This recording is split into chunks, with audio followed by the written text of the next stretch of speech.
آج ہم بات کریں گے اریکٹائل ڈسفنکشن کے بارے میں۔ سب سے پہلے یہ سمجھنا بہت ضروری ہے کہ اریکٹائل ڈسفنکشن کیا ہوتا ہے۔ اریکٹائل ڈسفنکشن سادہ لفظوں میں اس کیفیت کو کہتے ہیں جب عضو تناسل میں پوری سختی پیدا نہیں ہوتی یا اگر سختی آ بھی جائے تو زیادہ دیر برقرار نہیں رہتی۔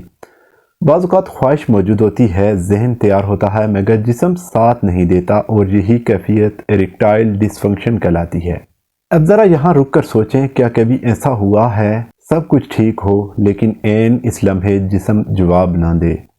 اگر یہ کیفیت ایک بار نہیں بلکہ بار بار ہو رہی ہو تو یہ محض تھکن یا اتفاق نہیں ہو سکتا۔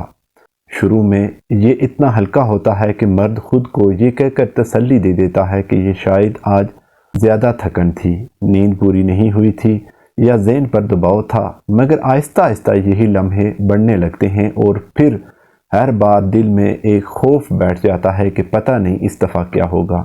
یہ مسئلہ اکثر اس وقت زیادہ محسوس ہوتا ہے جب نیند پوری نہ ہو، مسلسل ذہنی دباؤ ہو یا زندگی میں سکون کم ہو گیا ہو۔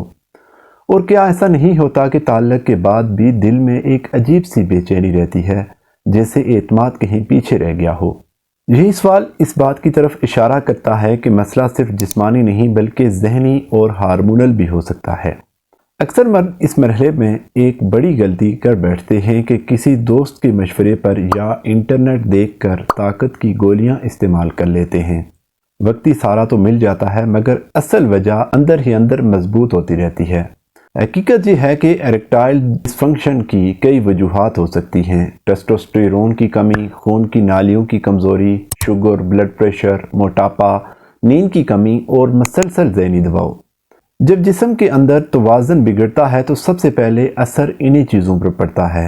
اگر روزمرہ زندگی پر نظر ڈالی جائے تو بے ترتیب طرز زندگی اس مسئلے کو مزید گہرا کر دیتی ہے۔ دیر سے سونا، موبائل اور سکرین کا زیادہ استعمال، ورزش نہ کرنا، غیر متوازن غذا، پانی کم پینا آہستہ آہستہ مردانہ طاقت کو کمزور کر دیتا ہے۔